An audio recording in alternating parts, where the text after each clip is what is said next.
આ વિડીયોમાં આપણે હાથી અને વાંદરાની અનોખી દોસ્તીની એક સુંદર જંગલની હરિયાળી વાર્તા વિશે જાણીશું. જંગલમાં ગજુ હાથી અને મકુ વાંદરો રહેતા હતા. ગજુ હાથી મોટો અને શક્તિશાળી હતો, જ્યારે મકુ વાંદરો ચપળ અને તોફાની હતો. સ્વભાવ અલગ હોવા છતાં તેમની મિત્રતા આખા જંગલમાં જાણીતી હતી. તેઓ આખો દિવસ સાથે રમતા અને એકબીજાનું ધ્યાન રાખતા. બંને મિત્રો રોજ આખો દિવસ જંગલની સુંદરતા માણતા. ગજુ હાથી મકુને પોતાની મજબૂત પીઠ પર બેસાડીને આખું જંગલ બતાવતો.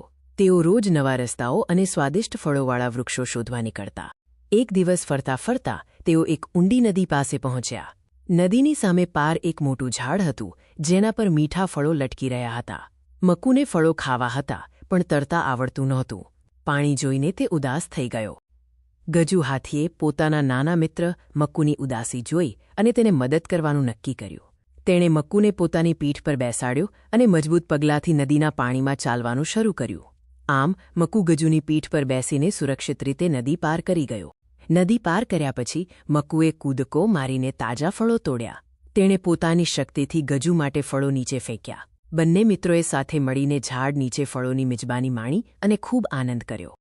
આ વાર્તાનો સાર એ છે કે જ્યારે આપણે આપણી શક્તિઓ ભેગી કરીએ છીએ, ત્યારે કોઈ પણ મુશ્કેલી મોટી નથી હોતી. એકબીજાની ખામીઓને સમજીને મદદ કરવી એ જ સાચી મિત્રતાની નિશાની છે.